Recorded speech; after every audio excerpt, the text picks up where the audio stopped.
నాకు ప్రాణ సమానమైన తెలుగుదేశం పార్టీ కుటుంబ సభ్యులందరికీ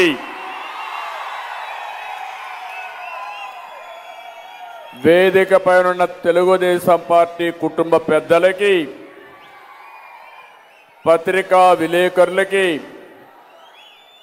రాష్ట్రం నలుమూలలా దేశంలో విదేశాల్లో ఎంతో ఆసక్తిగా ఎదురు చూస్తున్న వీక్షిస్తున్న 10 కోట్ల తెలుగు ప్రజానీకానికి మరొక్కసారి మహానాడు శుభాకాంక్షలు, అభినందనలు, శుభాభినందనలు.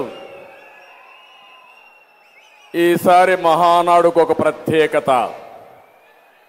ఎన్టీఆర్ శత జయంతి ఈరోజు ప్రపంచమంతా జరుపుకుంటున్నాం.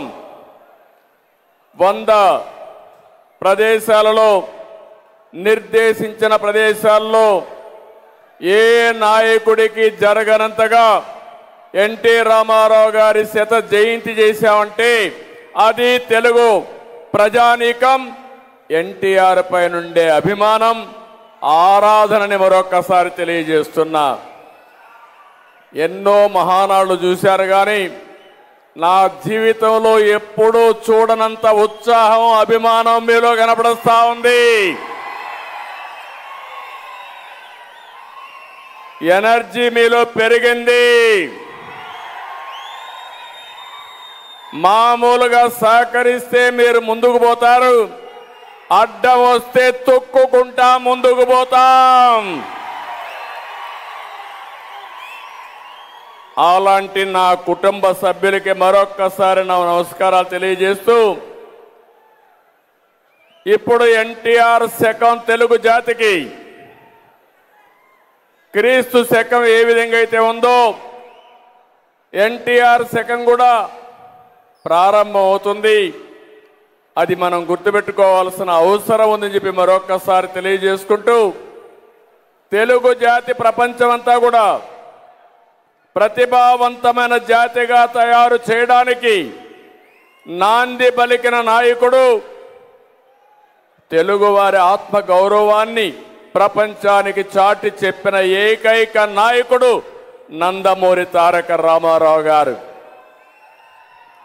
అలాంటి మహానాయకుడికి వారసులం మనందరం. ఆ వారసత్వాన్ని భావితరాలకు అందించే బాధ్యత మనందరిపైన ఉందని చెప్పి కూడా నేను మీకు తెలియజేస్తున్నా. ఈరోజు మనం పెట్టిన నగరం చూస్తే రాజమహేంద్రవరం, ఎన్టీఆర్ మెచ్చిన నగరం. ఇంకో పక్క తెలుగు జాతి యొక్క సంస్కృతి సాంప్రదాయాల వైభవం ఈ యొక్క రాజమహేంద్రవరం. ఒకప్పుడు రాజమండ్రిగా ఉండే ఈ రాజమహేంద్రవరాన్ని గోదావరి పుష్కరాల్లో నామకరణం చేసిన పార్టీ తెలుగుదేశం పార్టీ అని చెప్పి ఈ సందర్భంగా విజ్ఞప్తి చేస్తున్నా. నన్నయ్య ఇక్కడే నడియాడాడు, భారత ఆధునీకరణకి నాంది పలికాడు. కందుకూరి వీరేశలింగం ఇక్కడే పుట్టాడు, ఒక సంఘ సంస్కర్తగా భారతదేశానికి ఆదర్శంగా నిలిచారు. ఇక్కడే కాటన్ గారు పక్కనే బొమ్మూరు నివసించాడు.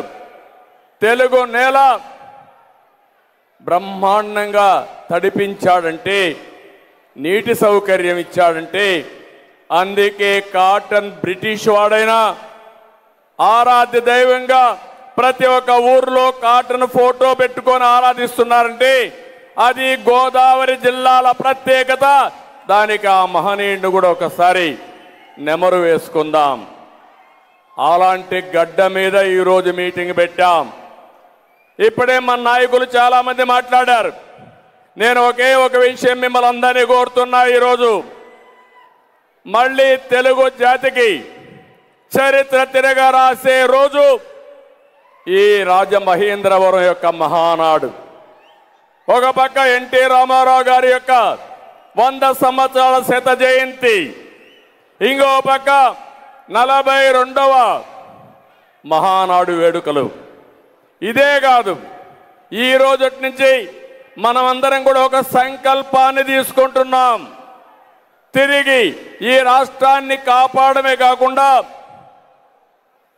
ఈరోజు భారతదేశంలోనే ప్రపంచంలోనే తెలుగు జాతిని అగ్రస్థానం నిలబెడతామని ప్రతిజ్ఞ తీసుకుని ముందుకు పోయే రోజుని చెప్పి కూడా నేను మీకు తెలియజేస్తున్నా. నేను ఒకసారి కుటుంబ సభ్యులందరికీ గుర్తు చేస్తున్నాను. తెలుగుదేశం పార్టీ జెండా, ఆ జెండా చూస్తే ఎక్కడా లేని ఉత్సాహం వస్తుంది మనందరికీ.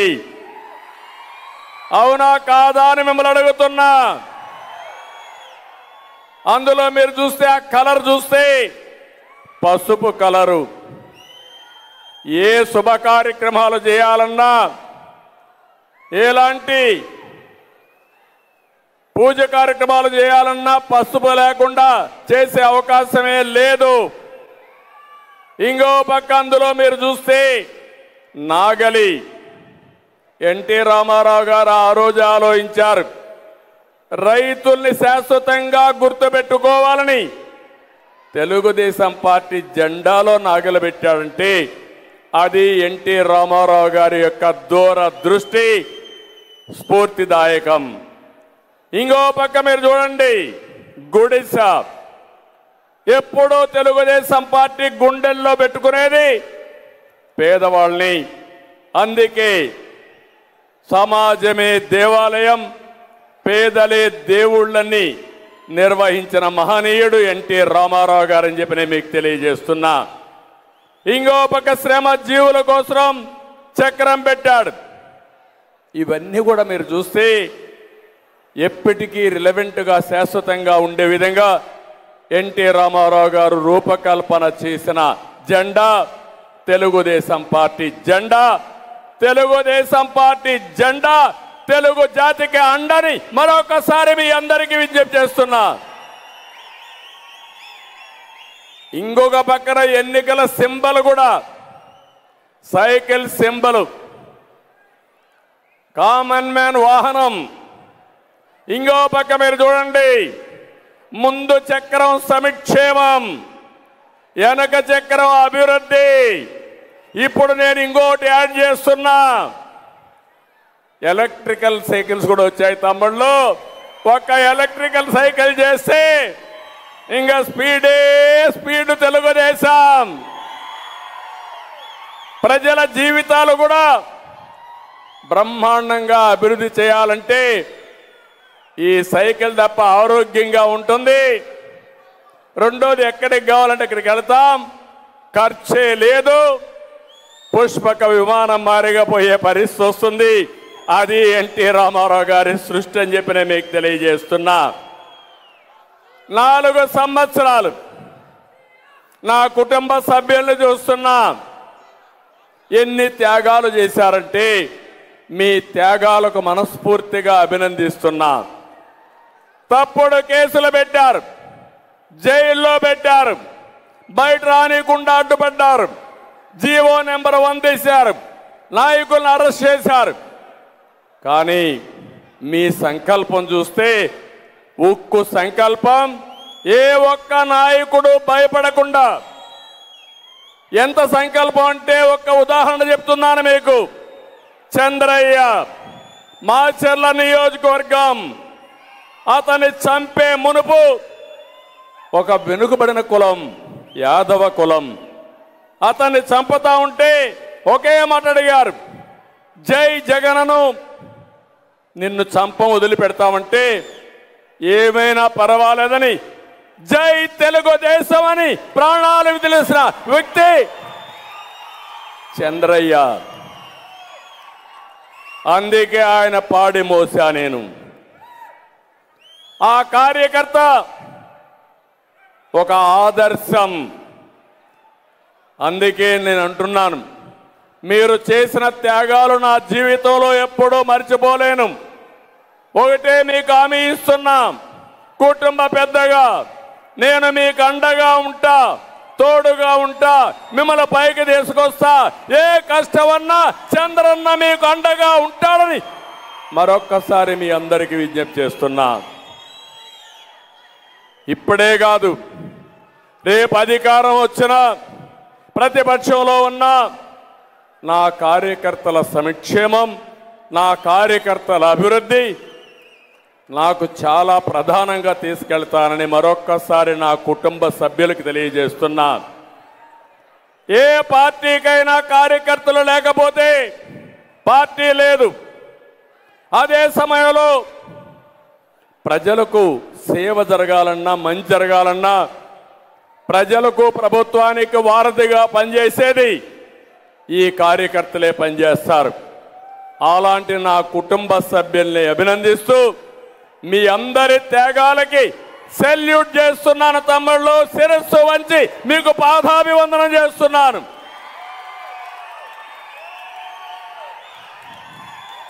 మీ రుణం తీర్చుకుంటా. భవిష్యత్తులో అన్ని విధాలా మిమ్మల్ని ఆదుకునే బాధ్యత నాది నాది నాది అని మరొక్కసారి ఈ మహానాడు సాక్షిగా ఎన్టీ రామారావు శత జయంతి ఉత్సవాల్లో అనౌన్స్ చేస్తున్నానని చెప్పి కూడా నేను మీకు తెలియజేస్తున్నా. ఇప్పుడే నాయకులు కొంతమంది చెప్పారు, సంపద సృష్టించడం తెలిసిన పార్టీ తెలుగుదేశం పార్టీ. సంపద పేదవాళ్లకు పంచడం తెలిసిన పార్టీ తెలుగుదేశం పార్టీ. సంక్షేమ కార్యక్రమాలకు చిరునామా తెలుగుదేశం పార్టీ. ఎవరితో ప్రారంభమైన తమ్ముళ్ళు సంక్షేమ కార్యక్రమాలు అడుగుతున్నా మిమ్మల్ని. ఎన్టీ రామారావు గారు 2 రూపాయల కేజీ బియ్యం కానీ, సగం ధరకే చీర దోవత కానీ, పక్కా ఇళ్ల నిర్మాణం కానీ, 50 రూపాయల హెచ్పికి కరెంట్ ఇవ్వడం కానీ సంవత్సరానికి ప్రారంభమైంది తెలుగుదేశం పార్టీతోనే. ఆ తర్వాత నేను వచ్చినప్పుడు కూడా 100 కార్యక్రమాలు ప్రారంభించాం. మీరు ఒక్కసారి గుర్తుపెట్టుకోండి, పింఛన్ ప్రారంభించింది తెలుగుదేశం పార్టీ, మన నాయకుడు ఎన్టీ రామారావు గారు. దేశంలోనే మొట్టమొదటిసారి పేదవాడికి నెలకు 35 రూపాయలు ఇవ్వాలని నిర్ణయం చేసిన పార్టీ తెలుగుదేశం పార్టీ. 200 రూపాయలుంటే 2000 రూపాయలు 10 రెట్లు పింఛను పెంచిన పార్టీ తెలుగుదేశం పార్టీ. చంద్రన్న బీమా, విదేశ విద్య, పెళ్లి కానుక, ఈ విధంగా మనం చెప్పుకుంటూ పోతే 100ల కొద్ది సంక్షేమ కార్యక్రమాలు చేసిన పార్టీ తెలుగుదేశం పార్టీ. 2014 విభజన జరిగింది. ఈరోజు ఇప్పుడే జ్ఞానేశ్వర గారు చెప్పారు, ఈరోజు హైదరాబాద్ నగరాన్ని ప్రపంచ పటంలో పెట్టామంటే, సంపద సృష్టించామంటే, ఐటీని అందిపుచ్చుకున్నామంటే అది తెలుగుదేశం పార్టీ విజనం. అలాంటి హైదరాబాద్లో అభివృద్ధి సృష్టించిన పార్టీ తెలుగుదేశం పార్టీ. తెలుగు జాతి కోసం 2014లో విభజన జరిగినప్పుడు ఒకటే ఆలోచించాం, మళ్ళీ కష్టపడతాను, ఈ రాష్ట్రాన్ని అభివృద్ధి చేస్తాను, ఎవరికి ఏ లోటు లేకుండా చేసి సంపద సృష్టించి 2029కి దేశంలోని నెంబర్ 1 రాష్ట్రంగా ఉండాలంటే దానికి చిరునామాగా ఆంధ్రప్రదేశ్ చేయాలని ప్రణాళికలు తయారు చేసిన పార్టీ తెలుగుదేశం పార్టీ. ఇంకో పక్క మీరు చూస్తే ఆర్థిక లోటున్న అభివృద్ధి సంక్షేమాన్ని ముందుకు తీసుకెళ్ళాం. వ్యవసాయ రంగాన్ని 11% అభివృద్ధి చేసి రైతు ఆత్మహత్యలు కానీ సమస్యలు పరిష్కారం చేసి మనం ముందుకు పోయాం. ఒక్క ఇరిగేషన్కి 64,000 కోట్లు ఖర్చు పెట్టాం. ప్రపంచం మొత్తం పెద్ద ఎత్తున పెట్టుబడులు తీసుకొచ్చాం. 16 లక్షల కోట్ల రూపాయలు. ఆ పెట్టుబడులు కానీ అయ్యుంటే 30 లక్షల మంది పిల్లలకు ఉద్యోగాలు వచ్చేటివి. అప్పటికి 6 లక్షల కోట్ల రూపాయలు పనులు ప్రారంభించాం. 6 లక్షల మందికి ఉద్యోగాలు ఇచ్చాం. ఇవన్నీ కూడా మనం ముందుకు తీసుకుపోతే కొత్తగా వచ్చాడు 4 ఏళ్లకు మునుపు ఒక్కసారి అన్నాడు, ముద్దులు పెట్టాడు, తండ్రి లేని బిడ్డనన్నాడు, కోడి కత్తి డ్రామా ఆడాడు. కడాన తమ్ముళ్ళు ఈ సైకో చూస్తే సిఐడి డిపార్ట్మెంట్ ఉంది. సిఐడి అంటే crime bureau, crime investigation department అది. కానీ ఈ రాష్ట్రంలో ఒక అవినీతి, కరప్షన్, అవినీతి, ఐ అంటే ఇన్ఎఫిషియన్సీ, అసమర్థత, డి అంటే డిస్ట్రక్షన్, విధ్వంసానికి నాంది పలికిన వ్యక్తి ఈ సైకో. రాష్ట్రాన్ని సర్వనాశనం చేయడానికి ఆ రోజే మీరు చూస్తే ప్రజావేదిక ద్వారా ప్రారంభించాడు. అక్కడి నుంచి ధ్వంసానికి ముందుకు తీసుకుపోతూ ఎక్కడికక్కడ రివర్స్ అన్నాడు, టెండరింగ్ రివర్స్ అన్నాడు, పరిపాలన రివర్స్ గేర్లో పెట్టాడు, వ్యవస్థల్ని నాశనం చేశాడు. ఈరోజు మనం చూస్తూ ఉంటే భావి భవిష్యత్తు కోసం ఉండాల్సిన అన్ని కూడా దెబ్బలు తినే పరిస్థితి వచ్చింది. అమరావతి తెలుగు వారి యొక్క చరిత్ర తిరగ రాసే విధంగా రూపకల్పన చేస్తే ఆ అమరావతిని విధ్వంసం చేసే పరిస్థితి వచ్చాడు. ప్రపంచ చరిత్రలో ఎక్కడ కూడా రాజధాని లేని నగరం లేదు తమ్ముళ్ళు.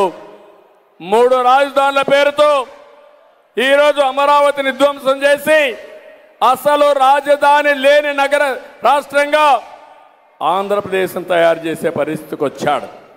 ఇక్కడే పోలవరం పూర్తయి నదుల అనుసంధానం జరిగితే ప్రతి ఒక్క ఎకరాకు రాష్ట్రంలో నీళ్లు ఇవ్వచ్చు. దక్షిణ భారతదేశంలో నెంబర్ 1 రాష్ట్రంగా తయారు చేయొచ్చని ముందుకు పోతే పోలవరాన్ని గోదావరిలో కలిపేసే పరిస్థితికి వచ్చాడు. ఒక్క పైసా ఇరిగేషన్ పెట్టలేదు, రోడ్ల మీద ఒక్క పైసా పెట్టలేదు. ఎక్కడికక్కడ రోడ్లన్నీ అధ్వానమైన పరిస్థితికి వచ్చాయి.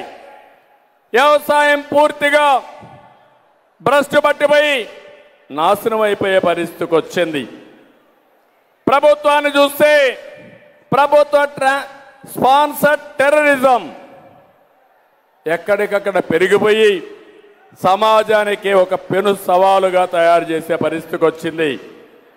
ఇండస్ట్రీస్ పారిపోయినాయి, పెట్టుబడులు రావడం లేదు, జాబ్ క్యాలెండర్ లేదు. నిరుద్యోగులు చూస్తూ ఉంటే ఏం చేయాలో దిక్కు తెలియని పరిస్థితి.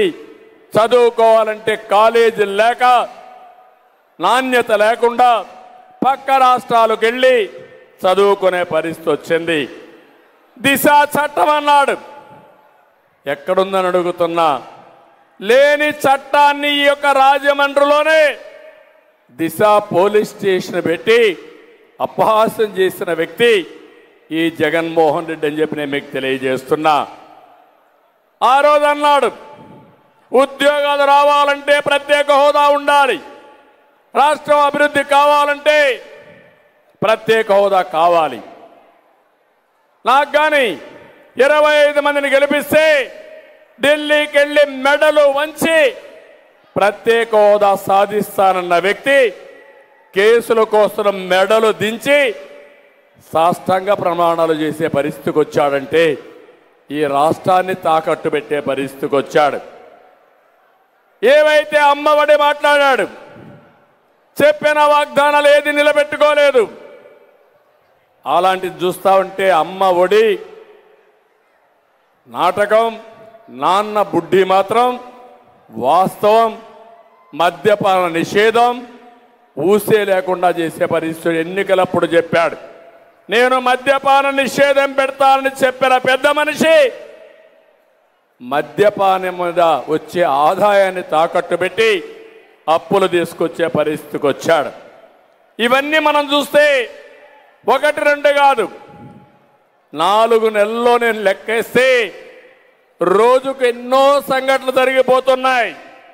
అన్నీ చెప్పాలంటే ఈ మహానాడే కాదు, ఇంకా ఇలాంటి మహానాళ్ళు చాలా పెట్టుకోవాల్సిన అవసరం వస్తుంది. ఐటీ రంగంలో ఏపీ 0.02% ఎక్స్పోర్ట్ చేస్తున్నాం. జల్ జీవన్ మిషన్ 18వ స్థానంలో మన రాష్ట్రం ఉంది. కొన్ని రాష్ట్రాల్లో 100% చేస్తే, రైతుల ఆత్మహత్యలో ఏపీ 3వ స్థానం, అప్పుల్లో ఏపీ మొదటి స్థానం. ఇంకో పక్క విదేశ పెట్టుబడుల్లో ఆంధ్రప్రదేశ్ 14వ స్థానం. రాష్ట్రం ఈ 4 ఏళ్లలో 10 లక్షల కోట్ల రూపాయల అప్పు, పుట్టబోయే బిడ్డ పైన కూడా అప్పు తీసుకొచ్చే పరిస్థితిలో చేశారు. ఇంకో పక్క మీరు చూస్తే దేశంలోనే రిచెస్ట్ సీఎం జగన్మోహన్ రెడ్డి. పేదలు ఎక్కువ ఉండే రాష్ట్రం ఆంధ్రప్రదేశ్ రాష్ట్రం. ముఖ్యమంత్రి మాత్రం ధనికుడు, ప్రజలు మాత్రం పేదరికం. అలాంటి సమస్యలు సృష్టించిన వ్యక్తి. నిన్ననే నిర్మాణ రంగంలో పనిచేసే ఒక వ్యక్తి శ్రీకాకుళం జిల్లాలో మే 26న పురుషోత్తం సాహు అనే భవన నిర్మాణ కార్మికుడు ఇసుక లేకుండా ఆత్మహత్య చేసుకున్నా అంటే ఈ ప్రభుత్వానికి లెక్కే లేదు. అన్నమయ్య జిల్లాలో మే 22న కృష్ణయ్య అనే యువ రైతు వర్షాలు దెబ్బతిని ఆర్థిక సహాయం చేయకపోతే ఆత్మహత్య చేసుకున్న పరిస్థితి. ఆరోగ్యశ్రీకి డబ్బులు ఇవ్వకుండా 1500 కోట్లు ఎగ్గొడితే హాస్పిటల్స్ అన్నీ సహాయ నిరాకరణ అనౌన్స్ చేసిన సందర్భం. 18న గుంటూరులో ఒక వైసీపీ కార్పొరేటర్ వేధింపులకు తట్టుకోలేక కనపల్లి విమల ఆత్మహత్య ప్రయత్నం చేసుకునే పరిస్థితి. ఇంకో పక్కన ఈ మధ్యలోనే తిరుమలలో గంజాయి వ్యాపారం, ఒక ఉద్యోగిని అరెస్ట్ చేసే పరిస్థితి.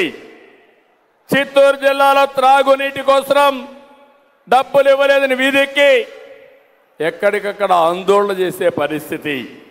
6 నెలల్లో చెత్త పన్ను ఒకేసారి వసూలు చేస్తామని కొత్తగా అనౌన్స్మెంట్ ఇచ్చే పరిస్థితి.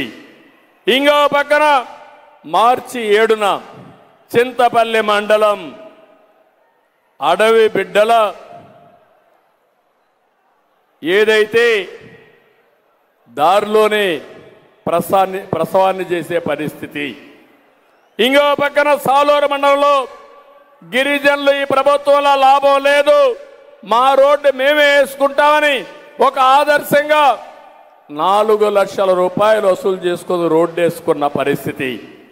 అంటే 4 నెలల్లో వారానికి ఒక సంఘటన తీసుకుంటే ఇన్ని సంఘటనలు వచ్చాయంటే నేను ఒకటే ఈ రాష్ట్రంలో ఉండే ప్రతి ఒక్కరిని కోరుతున్నా, వాళ్లకు వారధులుగా పోరాడే మిమ్మల్ని కోరుతున్నా, అందరూ సమిష్టిగా పోరాడవలసిన అవసరం ఉందా లేదా అని మిమ్మల్ని అడుగుతున్నా. ఉందంటే గట్టిగా చప్పట్లు కూడా చెప్పండి, ఉంది. ఇంకొక పక్కన మీరు ఒకసారి చూస్తే నేను ఇంత మునిపే చెప్పా, దేశంలో ఉండే అందరి ముఖ్యమంత్రుల ఆస్తి 508 కోట్లు. జగన్మోహన్ రెడ్డి సైకో ఆస్తి 510 కోట్లు. అందరికంటే ఈయన ఆస్తి ఎక్కువ. ఈయన పేద ముఖ్యమంత్రి. రాష్ట్రంలో దక్షిణ భారతదేశంలో తలసరి ఆదాయంలో చివరి స్థానం ఆంధ్రప్రదేశ్ది. అంటే దీన్ని బట్టి గుర్తుపెట్టుకోవాల్సింది, ధనిక ముఖ్యమంత్రి, నిరుపేద ప్రజానీకం.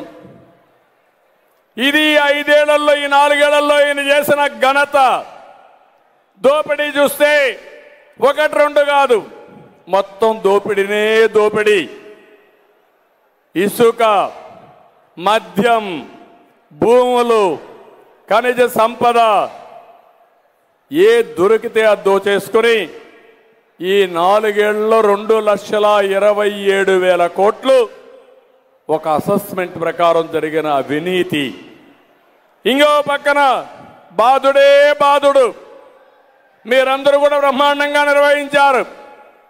దేశంలోనే ఎక్కువ ధరలుండే రాష్ట్రం ఆంధ్రప్రదేశ్ రాష్ట్రం. ఇంకొక పక్కన చూస్తే ఎక్కువ కేసులు పెట్టి భయభ్రాంతులు చేసిన రాష్ట్రం ఇది. ఇంకో పక్కన మీరు ఒకసారి చూస్తే ఎక్కడో ఉండే అమూల్ని, ఈ అమూల్ బేబీ 6,000 కోట్ల రూపాయల ఆస్తులు వాళ్ళకు దానం చేస్తాడు ఈ అమూల్ బేబీ. ఏ స్కీమ్ తీసుకోండి అందులో ఒక పెద్ద స్కామ్ ఉంటుంది. స్కాముల్లో మాస్టర్ మైండ్ ఈ జగన్మోహన్ రెడ్డి అని చెప్పి కూడా నేను మీకు తెలియజేస్తున్నా. మీరు ఒక్కసారి చూస్తే ఈ సైకో పొట్ట అబద్ధాల పుట్ట. నోరు తెరిస్తే ఎప్పుడైనా వాస్తవం మాట్లాడా తమిళ్లో? కోడి కత్తి డ్రామా దగ్గర నుంచి మద్యపాన నిషేధం వరకు వివేకానంద రెడ్డి ఇంకా తేలాలి. గొడ్డలి పోట లేకపోతే గుండె పోట అని అది నేను మధ్యాహ్నం మాట్లాడతా. ఇలాంటి మనం చూస్తే రావణాసురుడు సీతను అపహరించినప్పుడు సాధు వేషంలో వస్తాడు. అప్పుడే ఆ మహాతల్లి లక్ష్మణ రేఖ దాడుతుంది. ఇతను కూడా వచ్చి ఒక్క ఛాన్స్ అని నటించి నిజస్వరూపాన్ని చూపిస్తున్నాడు. అలాంటి దుర్మార్గుడు ప్రజల్ని సర్వనాశనం చేయడానికి కంకణం కట్టుకున్న వ్యక్తిని ఇంటికి పంపించాల్సిన బాధ్యత, చిత్తుగా ఓడించాల్సిన బాధ్యత మనందరి పైన ఉంది. అందుకే నేను ఈ మధ్య ఒక మాట చెప్పాను. పెద్ద నోట్లుంటే దాచిపెట్టుకుంటున్నారు.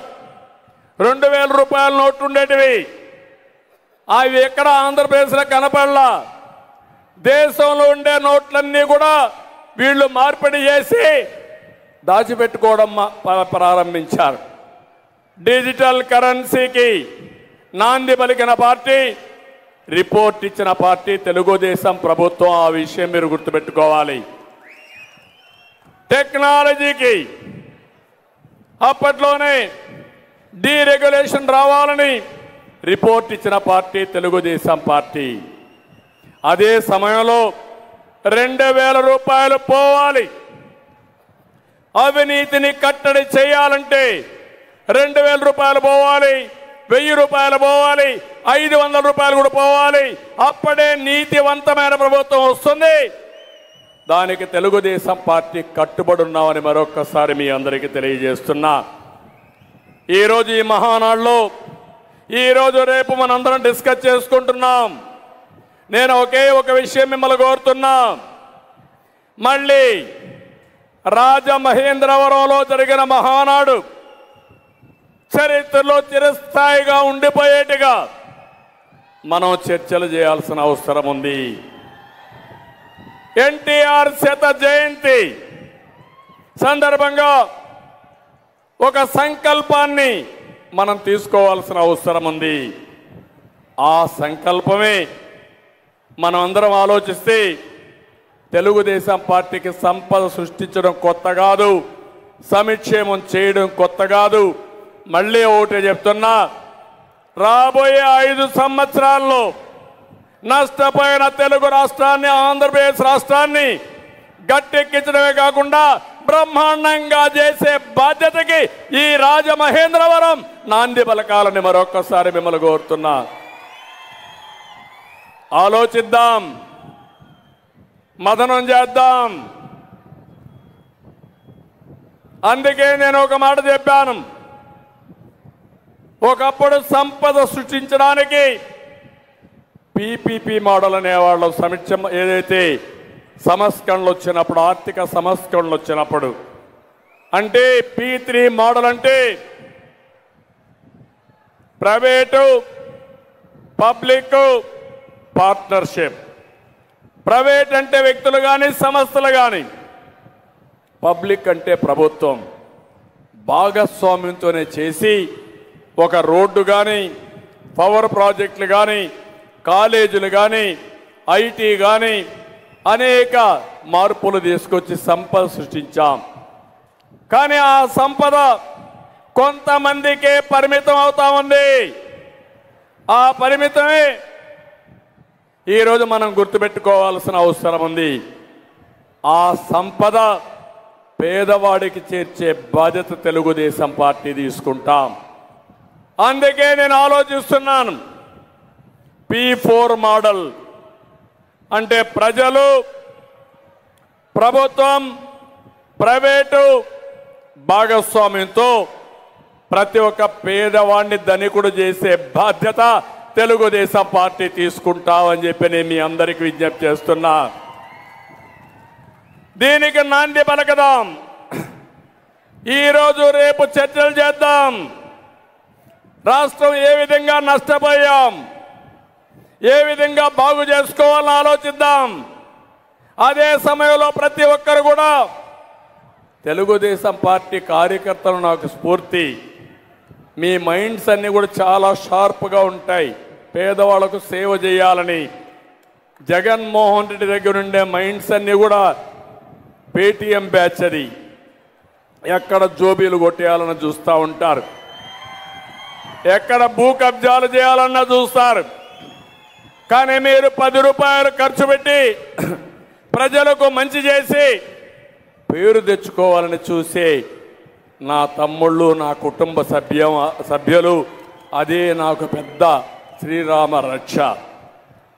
అందుకని ఈరోజు మీ అందరితో చర్చించిన తర్వాత రేపు మొదటి ఎలక్షన్ మేనిఫెస్టో ఫేజ్ 1 అనౌన్స్ చేస్తాను పబ్లిక్ మీటింగ్ లో.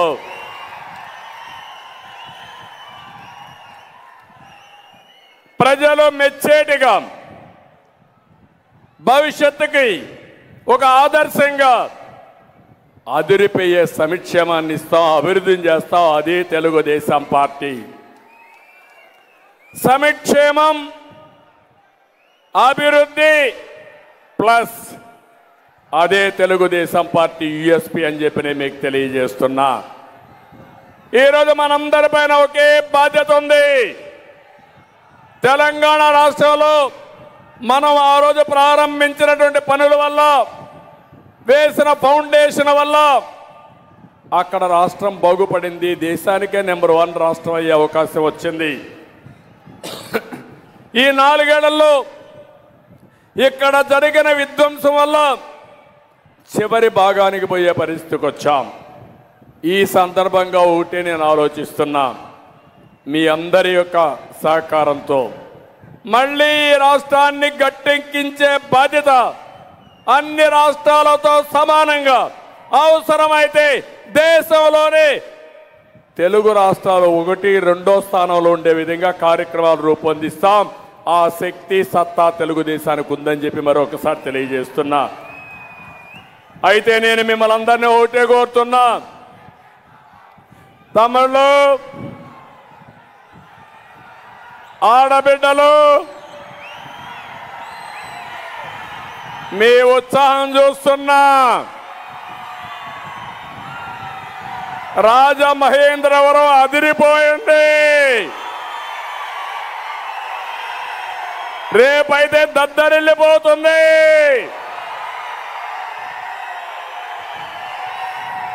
రాష్ట్రంలో ఉండే అందరి చూపు రాజమండ్రి పైనే ఉంది. అన్ని రోడ్లు రాజమండ్రికే వస్తాయి.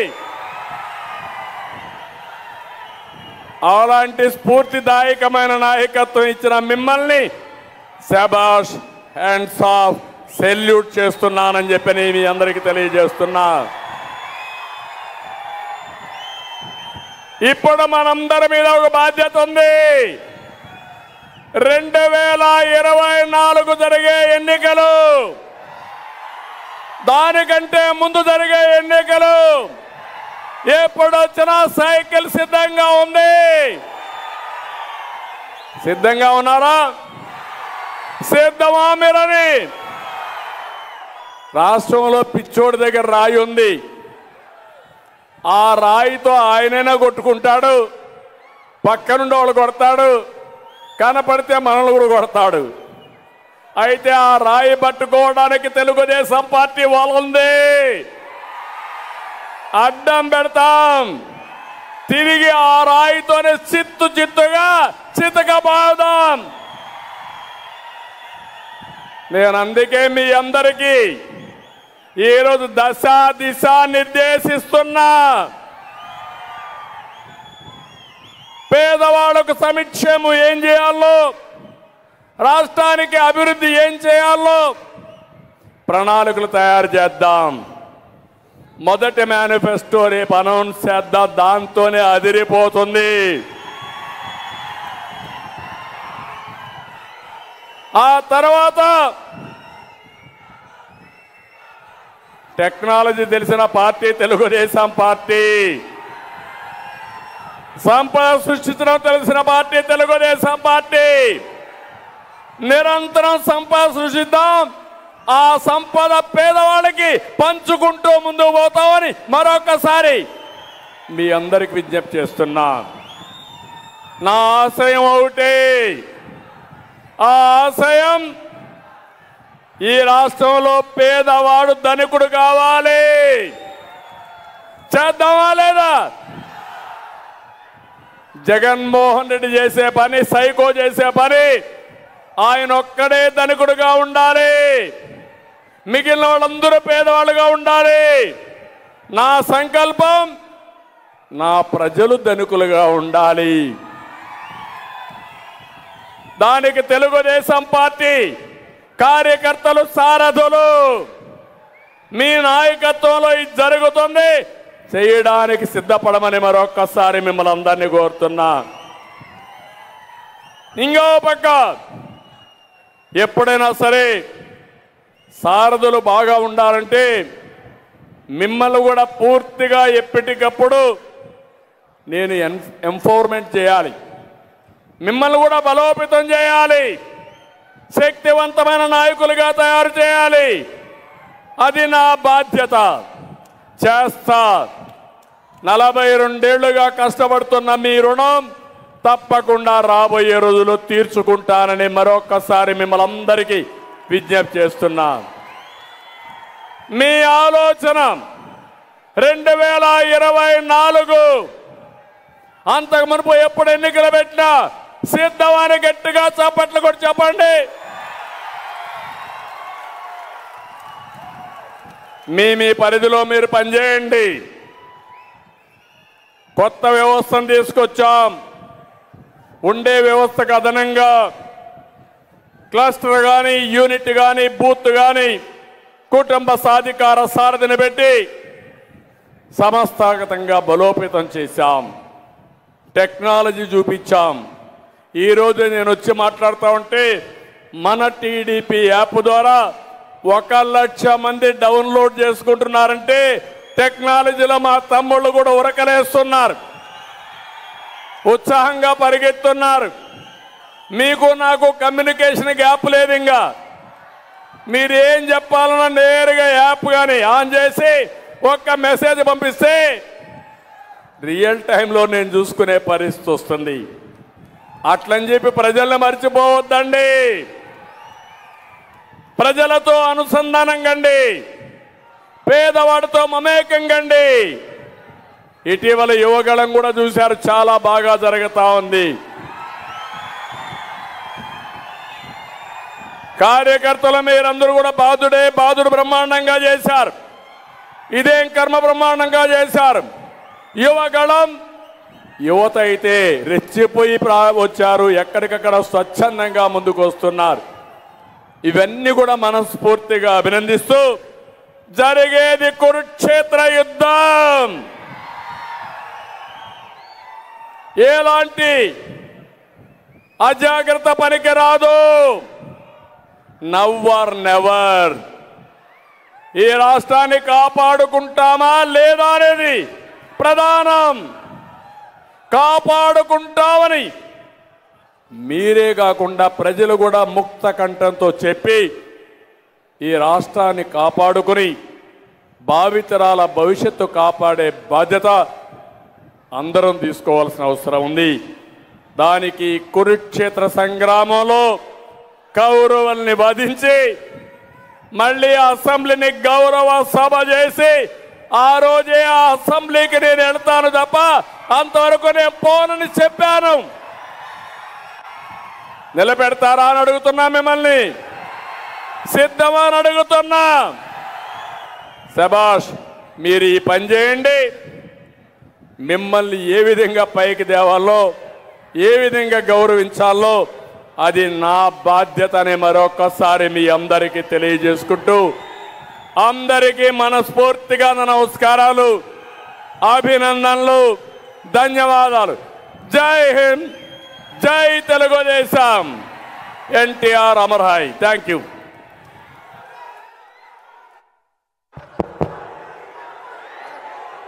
అభివృద్ధి సంక్షేమం సమతూకం తెలుగుదేశంకే సాధ్యం.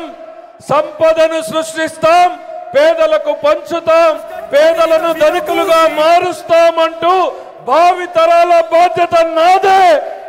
పేదలతో మమేకం కండి, యువగలం స్ఫూర్తిగా కొనసాగండి అంటూ మాకు దిశానిర్దేశనం చేసి స్ఫూర్తివంతమైన సందేశాన్ని ఇచ్చిన మీకు ధన్యవాదాలు తెలియజేస్తూ ఈ మహానాడు వేదిక sir voice song song song song చంద్రన్నకు జై కొట్టను చూడు మన బీసీ.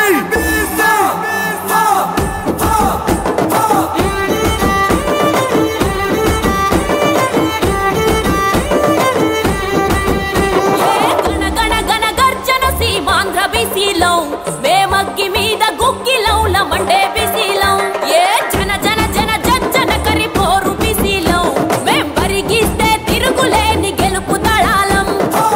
బీసీ బిడ్డలకు పెళ్లి కానుక ఆదరణ పథకాలకు ఇచ్చి చేయుతా.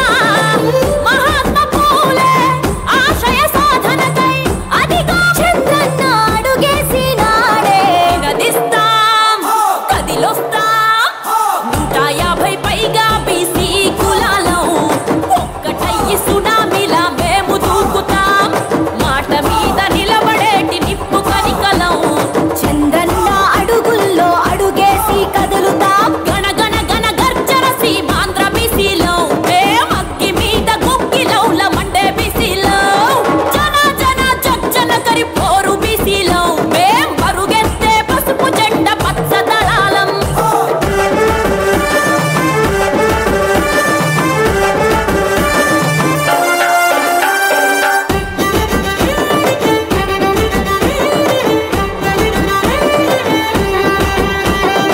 ఆంధ్రప్రదేశ్ గడ్డ మీద విరబూసి తెలుగుదేశం జెండానే ఎగరేసి చంద్రన్నకు జై కొట్టను చూడు మన బీసీ. ఏపీ జనాభాలో దాదాపు సగం మేమే ఉన్నాము బీసీలో. ఆరోగ్య రక్ష బీమా పథకాలు పొందాం మీ వెంటే మేముంటాం. సామాజిక శక్తులం గెలుపునిచ్చే యుక్తులం విజయానికి దారులేసే బీసీలో. పొలం దున్నే రైతులం రోజువారీ కూలీలం ఐటీ మేధావులం ఫ్యాక్టరీ కార్మికులం ఉన్నాం ప్రతి చోట బీసీలో నినదిస్తాం కదిలొస్తాం. 150 పైగా బీసీ కులాలం ఒక్కటయ్యి సునామీలా మేము దూకుతాం. మాట మీద నిలబడేటి నిప్పు కనికలం చంద్రన్న అడుగుల్లో అడుగేసి కదులుతాం.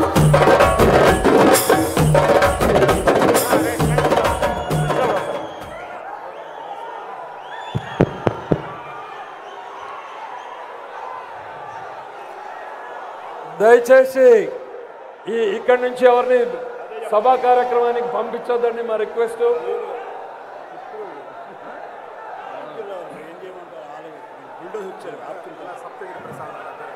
దయచేసి అందరూ కూర్చోవాలి. అతి ముఖ్యమైన సమావేశం. మన అజెండాలో మొట్టమొదటిసారిగా వెనుకబడిన వర్గాల అజెండానే పెట్టాం. అది వెనుకబడిన వర్గాలపైన తెలుగుదేశం పార్టీకి ఉండే అభిమానం. అందరూ వేదిక పైన ఉండే నాయకులందరూ కూర్చోవాలి. సాయంత్రం మాట్లాడతా, ఇప్పుడు కాదు. దయచేసి అందరూ కూర్చోవాలి. సాయంత్రం మాట్లాడతా, ఇప్పుడు కాదు. అందరూ కూర్చోవాలి. Meeting is important, every minute is important.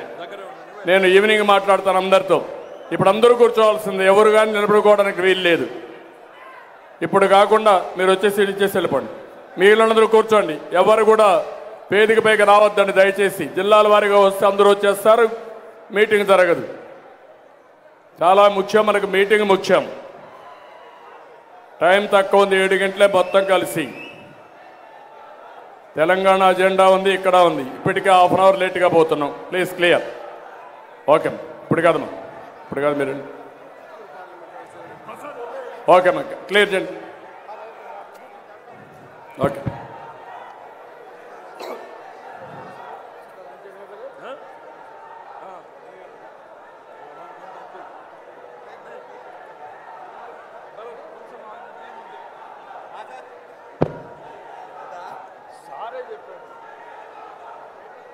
దయచేసి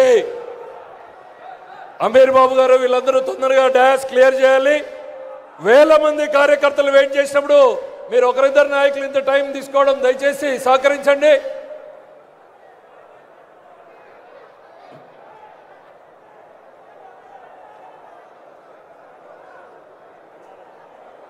ఇచ్చారా? రాలేదు, వాళ్ళు వచ్చారా?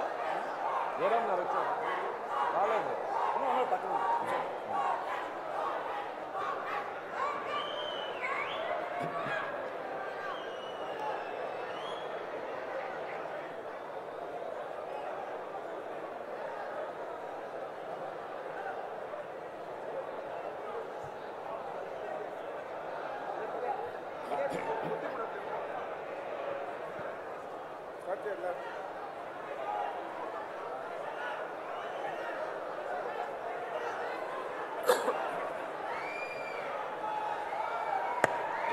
అదేమని చెప్పిన డేట్ మీ కానీ ఏమని చెప్పాను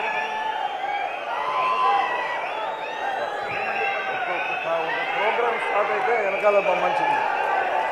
దయచేసి